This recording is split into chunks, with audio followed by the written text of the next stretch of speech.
Episode 214 cries of the Kuku. वो छोटी सी लड़की धानी जो अभी कुछ देर पहले ही बुरी तरह से रो रही थी, इस समय अपनी जीत की खुशी में तालियां बजाते हुए उछल रही थी। उसकी आवाज के बाद एक लड़के की आवाज सुनाई दी। धानी दीदी सबसे अच्छी है, उसने तो मोहित अंकल की गर्लफ्रेंड को भी पकड़ लिया है। हाँ, मोहित अंकल की गर्लफ्रेंड। धानी गुस्से में लग रही थी। उसने बहुत रूडली कहा, मुझे ये बात समझ में नहीं आती कि मोहित अंकल ऐसी लड़की को कैसे पसंद करते हैं। अंकल तो बहुत होशियार है, लेकिन उनकी गर्लफ्रेंड, मुझे नहीं पता था कि वो इतनी बेवकूफ निकलेगी कि एक छोटे से बच्चे के जाल में भी फंस जाएगी। दोनों लड़कों ने एक साथ कहा, वही तो, सुचित्रा दीदी इस बेवकूफ लड़की से तो कहीं ज्यादा बेहतर है।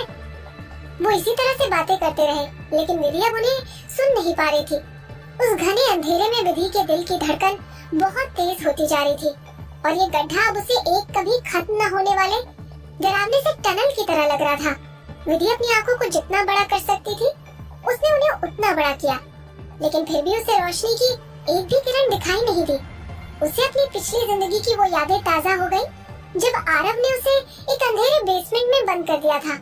वो जगह एकदम अंधेरी थी, वहाँ का माहौल ह्यूमिड और डरावना था और वहाँ खतरनाक जंगली कुत्तों के भौंकने की आवाजें आती थी। वो डर के मारे खुद को संभाल नहीं पा रही थी और जोर से चीख पड़ी। उसका दम घुटने लगा था। वहाँ पर खून की स्मेल और भी स्ट्रॉन्ग होती जा रही थी। वो बाहर निकलने की कोशिश में हाथ पांव मार रही थी, लेकिन उसने रियलाइज किया कि ये गड्ढा बहुत तंग है। इसकी दीवारें एकदम गीली मिट्टी की थी, जिनमें कीड़े बिलबिला रहे थे।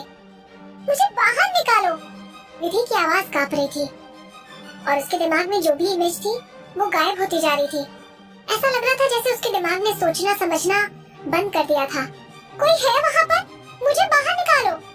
विधि पूरी ताकत लगाकर चीखती रही, लेकिन ऊपर खड़े बच्चे भी उसकी आवाज सुन नहीं पा रहे थे। वो आपस में बातें करने में बिजी थे। अब हमें क्या करना चाहिए? क्या हमें यहाँ किसी बड़े को बुलाना चाहिए? वो मोहित अंकल की गर्लफ्रेंड है।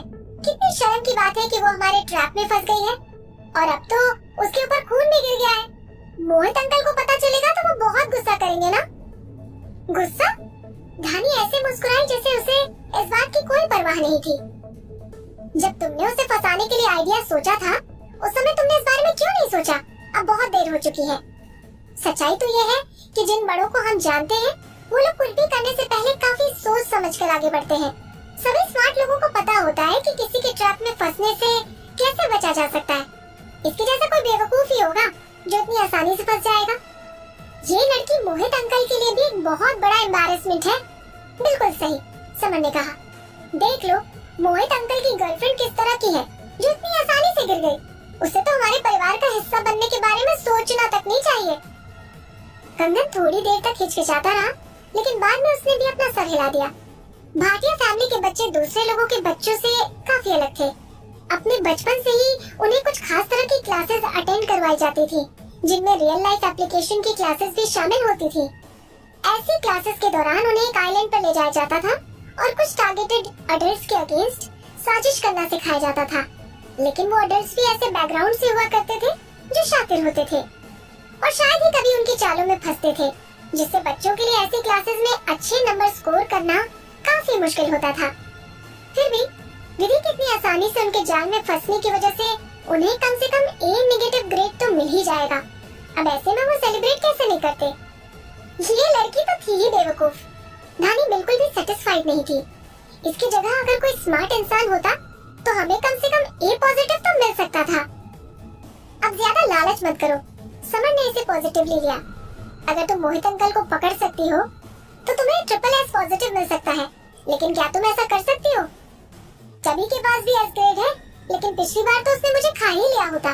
जो भी कहो, इस सेमेस्टर के लिए हमारे पास काफी अच्छे ग्रेड है। मैं तो A नेगेटिव के साथ भी खुश हूँ। धानी ने इसके बारे में सोचा और फिर अपने कंधे उचका दिए। तो फिर कंगन ने चिंता जताते हुए पूछा, मैं टीचर को यहाँ ले आऊँ? पकड़े गए हर एक अडल्ट की सिचुएशन को एसेस करने के लिए टीचर को आसपास रहना पड़ता था। धानी इसके लिए तैयार हो गई, लेकिन फिर इस बारे में सोचने के बाद उसने अपना डिसीजन बदल दिया।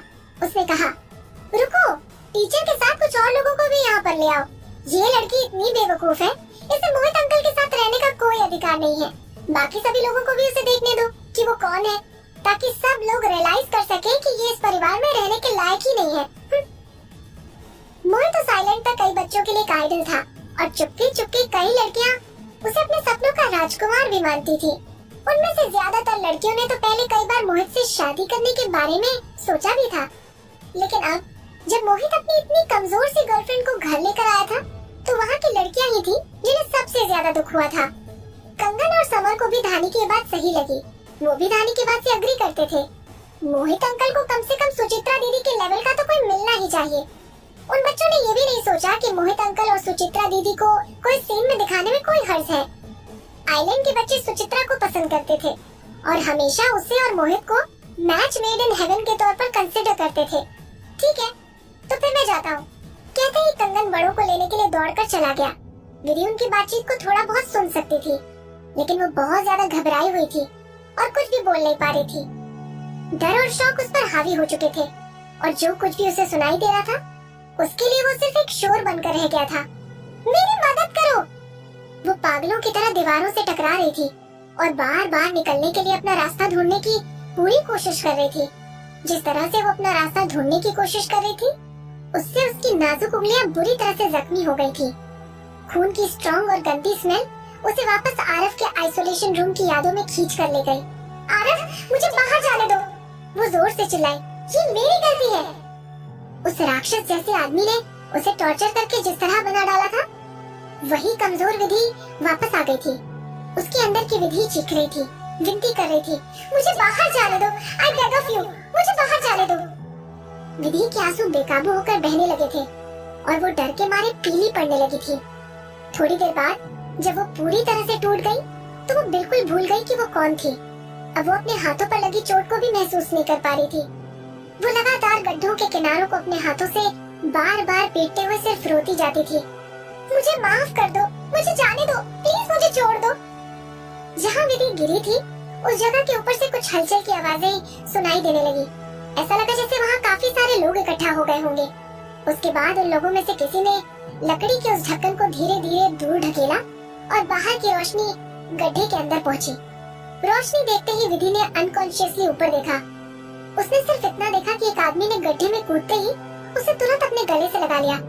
विदुषी, विदुषी, क्या तुम ठीक हो? तुम्हें कहीं चोट तो नहीं आई? विधि बहुत डरी हुई थी। वो लगातार सिसकती जा रही थी और खुद से बड़बड़ाती जा रही थी। आरफ, आरफ, ये सब मेरी गलती है, मुझे बाहर जाने दो, प्लीज मुझे यहाँ से बाहर निकालो। मोहित एकदम से चौंक गया। आरफ? वो किस बारे में बात कर रही थी? आरफ कपूर के बारे में? उसने तुरंत उसका चेहरा पकड़ लिया।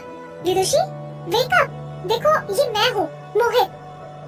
उस समय मोहित ने विधि के चेहरे पर जो घबराहट और डर देखा, उसे देखकर मोहित का दिल बुरी तरह से कांप गया था। विधि की आंखें कहीं दूर देख रही थी और उसे देखकर ऐसा नहीं लग रहा था कि वो इस वक्त वहाँ पर है। वो बार बार बोले जा रही थी, ये मेरी गलती है, प्लीज मुझे सजा मत दो, मुझे यहाँ से बाहर निकालो। आरफ, मैं आपके हाथ जोड़ती हूँ, आपसे विनती करती हूँ। उसकी रुलाई और उसकी विनती ऐसे लग रही थी जैसे कोई कोयल रो रही हो। मोहित की बाहों में विधि का छोटा सा शरीर बुरी तरह से कांप रहा था। उसके चारों तरफ खून ही खून लगा हुआ था।